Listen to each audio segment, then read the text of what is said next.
আসসালামু আলাইকুম, আমি আশিকুর আলম আকাশ, YappoBD একজন ওয়েব ডেভেলপার।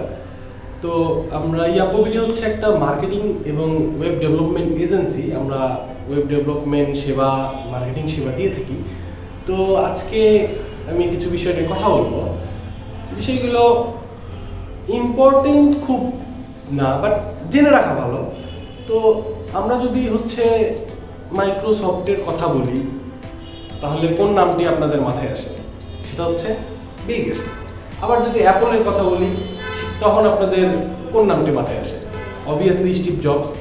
কিন্তু আমরা যখন ওয়ার্ডপ্রেসের কথা বলি, তখন কোন নামগুলো মাথায় আসে বা কোন নামটি আপনাদের মাথায় আসে না অ্যাজ ইউজুয়াল। কিন্তু আমরা এটা জানতে পারি যে আসলে ওয়ার্ডপ্রেস যেটা এত মানুষের রুজি রোজগার জোগাড় করে দিচ্ছে, তো এই ওয়ার্ডপ্রেস আসলে কোন দুইজন মহান ব্যক্তি বানিয়েছে? তো ওয়ার্ডপ্রেস সর্বপ্রথম রিলিজ হয় 2003 সালে 27শে মেতে। তো ওয়ার্ডপ্রেসের প্রথম যে ভার্সনটা আসে সেটা হচ্ছে 0.70। তো যে দুইটা মানুষ ওয়ার্ডপ্রেস বানাতে বা ওয়ার্ডপ্রেস রিলিজের পেছনে যে দুইটা মানুষের সব থেকে বড় হাত, সেটা হচ্ছে ম্যালেনওয়ে, যার বাড়ি হচ্ছে আমেরিকাতে, আর একটা মানুষ যে হচ্ছে মাইক লিটল, যার বাসা হচ্ছে ইংল্যান্ডে। এই দুইটা মহান ব্যক্তি ওয়ার্ডপ্রেসটি বানিয়ে প্রথমে রিলিজ করে 2003-এ।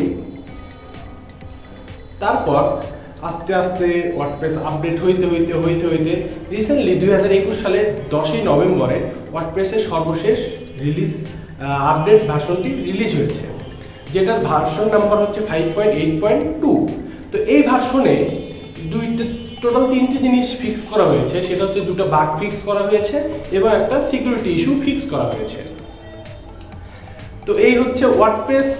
যদি আমরা হিসাব করি, তাহলে ওয়ার্ডপ্রেসের সেই 2003 থেকে 2021 পর্যন্ত সর্বমোট 535টা আপডেট ভার্সন এসেছে আজ পর্যন্ত, মানে সর্বশেষ 5.8.2 পর্যন্ত 535 বার ওয়ার্ডপ্রেস তাদের আপডেট ভার্সন রিলিজ করেছে।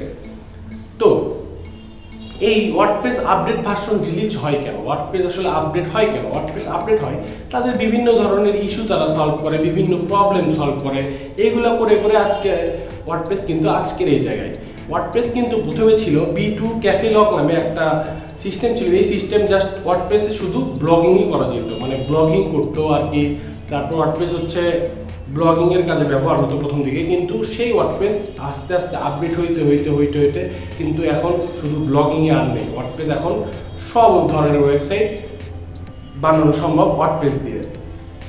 তো এই যে এই ব্যাপারগুলো আসলে আসে। আর ওয়ার্ডপ্রেসের কিন্তু সব থেকে ইম্পর্টেন্ট যে একটা রিলিজ হয়, সেটা হচ্ছে ইম্পর্টেন্ট আপডেট রিলিজ হয় 2013 সালে, যেখানে থাকে যেই ভার্সনটির নাম হচ্ছে 2.3। আর এই ভার্সনে কিন্তু রেসপন্সিভ যুক্ত হয়। রেসপন্সিভ মানে মোবাইল ফ্রেন্ডলি ওয়েবসাইট যুক্ত হয়, যেখানে বিভিন্ন ডিভাইসে ওয়েবসাইট বিভিন্ন সাইজে দেখাবে, বাট ওয়েবসাইট ভাঙবে না। তো এটা আসার পর মোটামুটি একটা ভালো সাড়া পড়ে যায় ওয়ার্ডপ্রেসে। তো এইগুলো ব্যাপার নিয়ে আসলে আজকের কথা ছিল আমাদের, যে সার্বিক ব্যাপারগুলো ওয়ার্ডপ্রেসের টুকিটাকি কথা আমরা বলতে পারি। তো এই কথাগুলোই ছিল আজকের ভিডিওতে। আশা করি আপনাদের ভালো লেগেছে ভিডিওটি। আপনাদের কোনো প্রশ্ন থাকলে আপনারা আমাদের কমেন্ট বক্সে এটাই জানাতে পারেন, কমেন্ট করতে পারেন, কি সম্পর্কে আরও জানতে চান আপনারা। তো এই ছিল আজকের এই ভিডিওতে। আমাদের সাথে থাকার জন্য ধন্যবাদ। আসসালামু আলাইকুম।